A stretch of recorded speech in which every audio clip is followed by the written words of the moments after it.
नमस्कार सभी पेंशन धारकों का स्वागत करते हैं एक बार फिर से हमारे इस YouTube चैनल पर। दोस्तों पेंशन धारकों के लिए इस समय की दो प्रमुख बड़ी खबरें निकलकर सामने आ चुकी है। जी हां दोस्तों, पेंशन धारकों के लिए दो बड़े तोहफे हैं। पेंशन के साथ साथ अब आपको मिलेगा 18,000 रुपए का यहां पर लाभ। जी हां दोस्तों, पेंशन बजट को लेकर अग्रिम सूचना जारी हो चुकी है। आप सभी के लिए पेंशन वितरण की लिस्ट को भी यहाँ पर जारी कर दिया जा चुका है। आखिरकार आप सभी के लिए क्या निर्णय होगा, साथ ही साथ दोस्तों पेंशन बढ़ोतरी को लेकर एक बड़ा धमाका बताया जा रहा है, जिसमें कमांडर अशोक जी रावत के साथ साथ एनएससी राष्ट्रीय संघर्ष समिति के प्रतिनिधि मंडल की बैठक यहां पर छह मंत्री भूपेंद्र यादव के साथ यहां पर संपन्न हुई है, जिसमें आप सभी के लिए बड़े फैसले लिए गए हैं। पेंशन धारकों को यहां पर शानदार तोहफा मिला है। साथ ही दोस्तों आप सभी के एरियर को लेकर, पेंशन के भेदभाव खत्म करने को लेकर और 2016 के पहले पेंशन धारकों की बड़ी पेंशन को लेकर बड़ी खबर सामने निकलकर आ चुकी है। तो आप सभी को यहां पर एक एक खबर विस्तार से बताएंगे। साथ ही साथ दोस्तों हम आपकी पेंशन के बारे में बात करेंगे कि आखिर नई पेंशन टेबल आप सभी के लिए कैसे जारी की गई है और इस नई पेंशन टेबल के आधार पर आप सभी को कितनी पेंशन मिलेगी, एक एक करके पूरी जानकारी इस वीडियो में विस्तार से दे रहे हैं। इसलिए दोस्तों आपसे निवेदन रहेगा कि आप इस वीडियो को पूरा लास्ट तक देखें। अगर आप पेंशन धारक है तो दोस्तों, अगर आप पेंशन धारक नहीं है तो अभी से आप इस वीडियो को छोड़ के चले जाइए, क्योंकि ये विशेष वीडियो पेंशन धारकों के लिए बनाया गया है। तो चलिए दोस्तों वीडियो की शुरुआत करते हैं और आप सभी को सबसे पहले पेंशन से जुड़ी तमाम बड़ी खबरों से अवगत करवाते हैं और आप सभी के लिए क्या बड़ी खुशखबरी है इसके बारे में बताते हैं। दोस्तों सबसे पहले बात करते हैं कि पेंशन पर बड़े तोहफे दो जारी हो चुके हैं। जी हां दोस्तों, आप सभी को यहां पर जो है पेंशन के साथ साथ 18,000 रुपए का लाभ मिलेगा। तो दोस्तों ये 18,000 रुपए का लाभ आप सभी के लिए क्या है इसके बारे में बात करेंगे। वहीं दोस्तों पेंशन बजट की अग्रिम सूचना जारी हो चुकी है, जिसके तहत पेंशन लिस्ट को भी जारी कर दिया जा चुका है, क्योंकि दोस्तों आप सभी जानते हैं कि ये जो साल है ये खत्म होने वाला है, सिर्फ एक माह बचा है इस साल में लेकर, और आने वाले समय में फरवरी 2024 के अंदर आप सभी के लिए पूर्ण जो बजट है वो तैयार कर दिया जाएगा। पूर्ण बजट की यहां पर घोषणा कर दी जाएगी। इससे पहले दोस्तों बजट का प्रारूप यहां पर तैयार होने लग गया है और इसी बजट के प्रारूप को लेकर आप सभी की पेंशन बजट को लेकर अग्रिम सूचना जो है वो सामने आई है। तो अग्रिम सूचना क्या है चलिए आपको बताते हैं। देखिए पेंशन बजट प्रारूप की अग्रिम सूचना मिलने के बाद यहां पर पेंशन धारकों में काफी खुशी की लहर देखने को मिल रही है, क्योंकि पेंशन धारकों के लिए यहां जो पेंशन है वो दोस्तों यहां पर पेंशनेबल सर्विस के साथ साथ 15,000 रुपए की सीलिंग के साथ साथ 15,000 रुपए की सीलिंग के परे भी आपको कितनी पेंशन मिलेगी, इसके लिए यहां पर पेंशन वितरण की लिस्ट एक सामने आई है, जिसमें आप सभी के लिए बड़ा खुलासा कर दिया गया है। आप अगर नॉर्मल व्यक्ति हैं, आपने 10 साल का भी ईपीएफओ के अंदर कंट्रीब्यूशन किया है तो दोस्तों आप सभी के लिए बड़ी खुशखबरी है।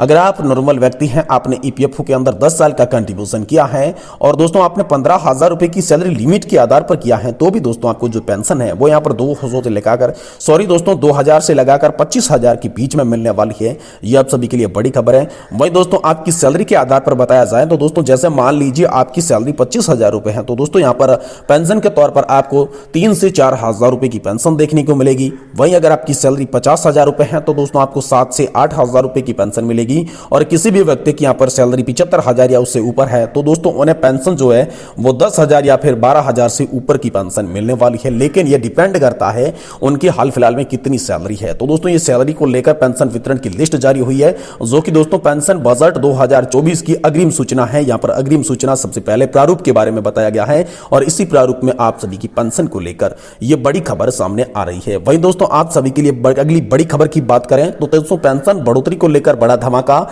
यहां पर कुछ एनएससी राष्ट्रीय संघर्ष समिति के जो प्रतिनिधि मंडल है उसके साथ साथ राष्ट्रीय संघर्ष समिति का यहां पर जो एक एनएससी प्रतिनिधि मंडल गया था, उसके अध्यक्ष जो है कमांडर अशोक जी रावत, उनकी जो मुलाकात है वो श्रम एंड रोजगार मंत्री भूपेंद्र यादव जी से हुई है। तो दोस्तों इस मुलाकात के अंदर क्या आखिर आप सभी के लिए बड़ा फैसला हुआ, चलिए आपको इसके बारे में विस्तार से बताते हैं। तो दोस्तों आप सभी को बता दें कि पेंशन बढ़ोतरी के मुद्दे पर लेकर यहां पर एनएससी यानी कि राष्ट्रीय संघर्ष समिति जो है वो लगातार 7 से 8 सालों से एक्शन में नजर आ रही है, आप सभी के लिए संघर्ष कर रही है। तो इसी संघर्ष समिति का एक प्रतिनिधि मंडल और कमांडर अशोक जी रावत ने जब छह मंत्री भूपेंद्र यादव जी से मुलाकात की तो उन्होंने अपनी 4 सूत्रीय मांगों को इनके सामने रखा, जिसमें पहली मांग उनकी थी कि 7,500 प्लस डीए को मंजूरी मिले। जी हां दोस्तों, पेंशन धारकों को हाल फिलहाल में मिलने वाली पेंशन बहुत कम पेंशन है, बिल्कुल ना मात्र की पेंशन है। और दोस्तों इस पेंशन में इस बुढ़ापे की स्थिति में उन पेंशन धारकों का गुजारा नहीं हो पाता, क्योंकि उनके पास आय का स्रोत सिर्फ पेंशन है, पेंशन पर वो आश्रित रहते हैं। इसलिए यहां पर मिल रही नाम मात्र की पेंशन के साथ साथ यहां पर वो आश्रित नहीं रह सकते। उन्हें कम से कम न्यूनतम पेंशन 7,500 रुपए प्रति महीना दी जाए, इस मांग को लेकर श्रम मंत्री भूपेंद्र यादव जी के साथ यहां पर एनएससी राष्ट्रीय संघर्ष समिति का प्रतिनिधि मंडल और अशोक जी रावत पहुंचे।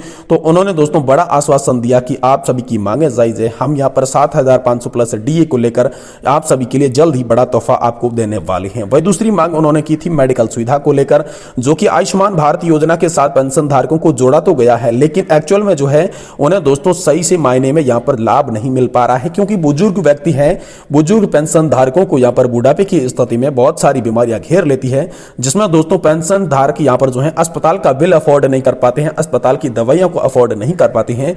और इसी मांग को लेकर कहा गया कि आयुष्मान भारत योजना के अलावा आप पेंशन धारकों के लिए कुछ विशेष व्यवस्था करें, जिसमें बुजुर्ग पेंशन अपना जीवन सुनिश्चित करने के लिए यहां पर अस्पतालों के अंदर अपना इलाज करवा सके। वही दोस्तों अगली बड़ी खबर की बात करें तो दोस्तों कमांडर अशोक जी रावत के बीच हुई वार्ता में पेंशन धारकों के लिए श्रम मंत्री भूपेंद्र यादव जी ने कहा है कि हमने जो उच्च पेंशन के लिए आदेश जारी किया था वो उच्च पेंशन सभी को मिलेगी, और साथ ही साथ सुप्रीम कोर्ट ने 4 नवंबर 2022 के अंदर जो फैसला दिया था, जिसमें 15,000 रुपए की सैलरी लिमिट को खत्म किया गया था, तो उस सैलरी लिमिट पर नया फॉर्मूला बनकर तैयार हो चुका है। अब सभी पेंशन धारकों को नए फॉर्मूले के आधार पर पेंशन मिलेगी, यानी कि आपकी जितनी भी सैलरी थी, आप जब भी काम करते थे, आप जब भी कर्मचारी थे, उस समय आपको जितनी सैलरी मिल रही थी, उसी सैलरी के आधार पर अब आप सभी को पेंशन का वितरण किया जाएगा। वहीं इन्होंने चौथी मांग रखी थी कि जो भी यहां पर कर्मचारी है या फिर जो भी गैर सेक्टर में काम करते हैं, जहां पर प्राइवेट सेक्टर में जॉब करते हैं, उनको जो है वो पेंशन धारक बनाया जाए और इस सोशल सिक्योरिटी के नेट में लाया जाए। तो इसको लेकर भी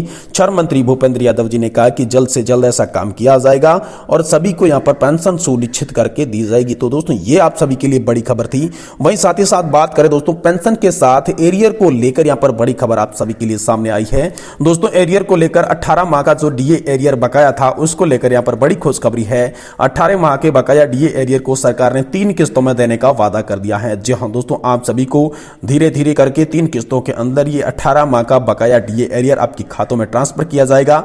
इसको लेकर केंद्रीय कैबिनेट की बैठक में सहमति बन चुकी है। वहीं दोस्तों बात करें कि पेंशन के भेदभाव को खत्म करने को लेकर आखिर क्या हुआ, तो दोस्तों हाईकोर्ट में लगाई गई याचिका के बाद पेंशन के भेदभाव को खत्म करने को लेकर एक बड़ा मुद्दा यहां पर हाईकोर्ट से निकलकर आया। जी हां दोस्तों, हाईकोर्ट ने फैसला देते हुए कहा कि पेंशन धारकों की रिटायरमेंट की एज के आधार पर उनके साथ भेदभाव नहीं किया जा सकता, क्योंकि 2006 से पहले के एक रिटायर्ड पेंशन धारक ने कोर्ट में अपील की थी कि 2006 के पहले के रिटायर्ड पेंशन धारक और 2006 के बाद के रिटायर्ड जो पेंशन धारक है, उनको उनकी रिटायरमेंट की आयु के आधार पर उन्हें अलग अलग डिफरेंट भिन्न भिन्न पेंशन मिलती है। इसलिए ये पेंशन धारकों के साथ भेदभाव हो रहा है और अनुच्छेद 14 का जो है वो यहां पर उल्लंघन हो रहा है, संविधान के अनुच्छेद 14 का। इसलिए ये भेदभावपूर्ण की नीति को खत्म करें और सम्मान पेंशन सम्मान यहां पर दी जाए। तो दोस्तों इसी को लेकर हाईकोर्ट ने आदेश दिया कि सम्मान पेंशन सभी पेंशन धारकों का हक है, चाहे वह 2006 के पहले रिटायर्ड हुआ हो, चाहे 2006 के बाद में रिटायर्ड हुआ हो।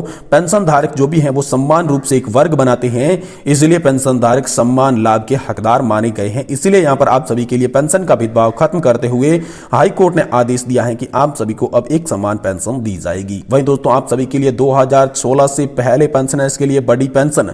जी हां दोस्तों, अगर आप 2016 के पहले पेंशन धारक हैं तो दोस्तों आप सभी के लिए खुशखबरी है। आप सभी 2016 के पहले पेंशन धारकों के लिए यहां पर 2016 प्री पेंशन रिवीजन का कैलकुलेशन जारी कर दिया जा चुका है, जिसमें 2016 के पहले रिटायर्ड पेंशन धारकों की पेंशन में 5% की बढ़ोतरी कर दी जा चुकी है। जी हां दोस्तों, आप सभी जानते होंगे कि 2016 से लगाकर अब तक यहां पर तकरीबन जो समय है वो दोस्तों आप सभी के लिए 8 साल का गुजर चुका है। और इसी 8 साल के समय में पहले जब आपकी 5% की पेंशन बढ़ोतरी कर दी गई थी 65 साल की एज के बाद, तो एक बार फिर से सरकार ने पेंशन धारकों को राहत देने के लिए 5% एक्स्ट्रा पेंशन बढ़ोतरी का ऐलान किया है, जिससे अब आपको यहां पर खाते में अपनी पेंशन की राशि बढ़कर मिलेगी। तो दोस्तों ये थी आज की प्रमुख बड़ी खबरें पेंशन को लेकर, और पेंशन से बड़ी खबरों के वाकिफ रहने के लिए आप हमारे चैनल को सब्सक्राइब कर लें। हम दोस्तों आने वाले नेक्स्ट वीडियो के अंदर पेंशन को लेकर जारी हुई नई टेबल के बारे में आपको बताएंगे। दोस्तों इसी वीडियो में बताएंगे तो वीडियो लंबा हो जाएगा, इसलिए हम निवेदन करते हैं कि आगामी आने वाली वीडियो के अंदर हम पेंशन को लेकर जो नई टेबल जारी हुई है उस टेबल के बारे में आपको विस्तार से बताने वाले हैं। इसलिए दोस्तों आप चैनल को सब्सक्राइब कर लें और वीडियो को लाइक करें, ताकि आने वाले समय में सबसे पहले वीडियो की नोटिफिकेशन आप लोगों को मिल सके। तो वीडियो को देखने के लिए आपका बहुत बहुत धन्यवाद।